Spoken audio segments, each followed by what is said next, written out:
All right, ladies and gentlemen, we return to our Zenith Color Tube television that I picked up a while back. My back is aching right now. As a friendly reminder that I had lifted something that was probably about almost 3 times my weight. I only weigh 125 pounds. I'm not a really hefty dude here. This thing is very much beefy and hefty, and no expense was spared when it came to making this thing loaded. So there are some obvious problems with this TV. I'm not an expert in the field of vintage TV repair, but it is, I've been working on this when I got this thing back to life, but I just have to do adjustments. But this thing, however, is, I think this is farther from working than I would have wished. But it's a Zenith, so these things are pretty rugged. They're supposed to be anyway. So we'll see how well time has treated this thing. Now, upon closer inspection, I haven't really found any dates yet. I'm guessing 1966.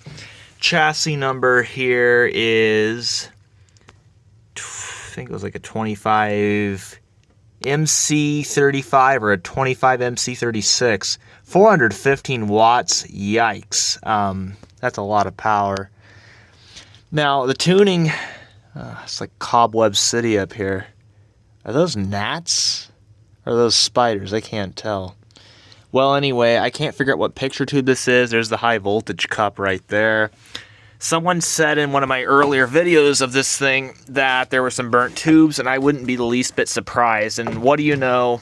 When I actually closely looked at this horizontal output tube, I'm willing to bet money that that tube is bad and burnt out. And coincidentally, that is the most expensive tube that's probably in any tube TV set, which is the horizontal output. They don't make them anymore, and a bunch of CBers and ham radio enthusiasts chew through these things. Now, I am a ham radio operator, so I'm kind of pointing the finger at myself, too. Well, this thing could be worse looking. I mean, there's not much rust, at least, right? It's really dirty and dusty, but it's not as bad as what it could be. We got the speakers here. It's packing some amazing sound here. This was, as they say, the quality goes in before the name goes on. Well, I don't know. Is there any quality left to spare here? I'm kind of wondering what's left here. I'm going to try to get this thing back to work. Get this thing back to work TV. Yeah. Back to having it work again. Now, this was from that, and these pieces of plastic are just crumbling like Ritz crackers. It's like, oh yeah, isn't that beautiful? Look at that plastic dust. Oh yeah, look at that microplastic. That's fish food, right? Oh yeah, that is something else. How are these knobs doing? Are these going to crack? No? Well, I'm at least thinking this is deoxit candidate central here.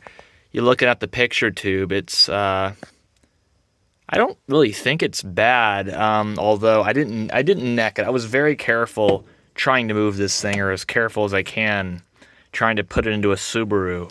Yeah, this thing got shoved into a Subaru. Don't ask me how I did that, but I managed. So I'm going to gently take off the cathode ray tube socket here and just kind of show you what the pins look like.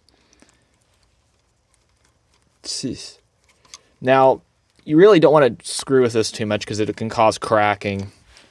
Like these dry rotted rubber bands are cracking from age. There we go.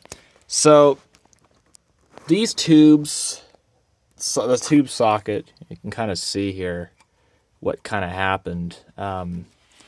Now the cup's okay.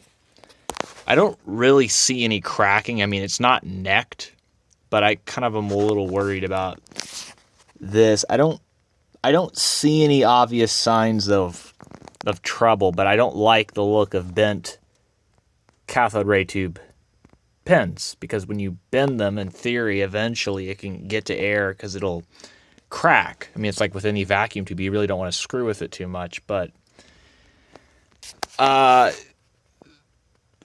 is that, just dirt? Or is that gross? Well, anyways, that is, the inductor there is got tangled off, and I think that what happened is these little was that blue horizontal? That's like a convergence board. It's part of the convergence setup. So those plastic little knobs just got all screwed up and dry rotted. That happens because plastic, when it gets to UV light, it just starts cracking apart. So that's unfortunate, but not unexpected. I had a little bit of a problem with that with the Motorola TV I'm working on, but this TV is going to be a bit more of a challenge. So in case I wasn't having enough annoyance, well, this will be sure to give me more than enough for quite a long time. Now, I'm just going to gently... I don't know how many hours are on this. Let's see, ladies and gentlemen. I don't even know when this thing was last powered on. I got it from some Zoomer kid who thought he could fix this thing. I'm like 28 years old. This guy was like in his young 20s. I felt bad for the kid because he got it from a recycling center. And his dad, I think, was basically trying to get him to get rid of this thing. But I saved it, and I give him credit for saving it. What do we got here? How far up is the red turned? Just curious. Well, a bit. I mean, it's been turned up a bit, but not like crazy. I would say this is about mid-use for red. About mid-use for red. And what about blue? Has blue been turned up any? A little bit.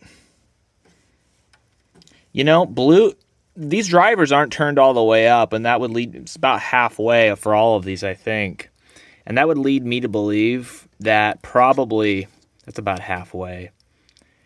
So that would lead me to probably believe that this thing probably has about half of its life left. Half-life left. The color drives are about halfway up. So this tube, assuming it hasn't gone to air or had some other issues... looks like the that coil is okay there. The yoke appears to be okay, just dirty looking. God, all the tubes are here. They don't look cracked. I don't see anything obvious yet, but we're gonna investigate further. This is gonna take a long time to repair. There's more tubes hanging down there in the tuning circuit. Now, what you don't see here, which I saw earlier when I was moving, there's a whole bunch of garbage, a bunch of components under this and under the chassis here, and you can't see it. But when I was moving this thing, I saw a bunch of wax paper safety caps all over the bottom part of the chassis, and those have to get replaced. You cannot variac that away like an electrolytic to have it fixed or reformed. Wax papers you don't mess with. You just cut those off and then put a suitable electrolytic replacement. So, is this a service switch? Black and white setup normal. Right chance circuit. It did not come with a plug, which whatever. It's not a huge deal. I kind of wonder why this thing ended up being put out of service and sent to a recycling center. Ew, what in the hell is back there? Is there some disconnected wires back there? I'll have to investigate that too. Does this thing have a degausser built in? Surely not. Nothing of this age. Would it? Maybe it does have a degaussing circuit. I see a wire going up there. You know, it's kind of funny because I have a Magnavox over here from '06, and that thing doesn't have a built-in degausser. But a lot of these older TVs do, so just goes to show you that you don't judge it by its age. Was that it? Wait a minute. Oh, no. Yeah. You see that bit of red sticking out? Those boards have a habit of carbon tracing and arcing, and that makes me very concerned to see that those boards had a habit, so to speak. Yeah, it's really dirty. I'm gonna have to kind of go in there at some point and see that. That's the high voltage rectifier tube. I highly doubt any of this is energized, but I know how to discharge these things if necessary. What in the world? It's kind of like a computer plug almost. Kind of how like that styling, the Molex-ish. Got some rusty tube covers here. Now the idea is to protect those from emitting RF or getting impacted by RF. It's quite bizarro to see so many tubes. This thing has more tubes, I think, than the Motorola did. The Motorola's from '69. I don't see any data manufacture anywhere, really. I don't think this thing's ever been really recapped, obviously. So if anyone wants to guess as to why this thing might have been put out of service, my first guess is the horizontal went out. Maybe the damper.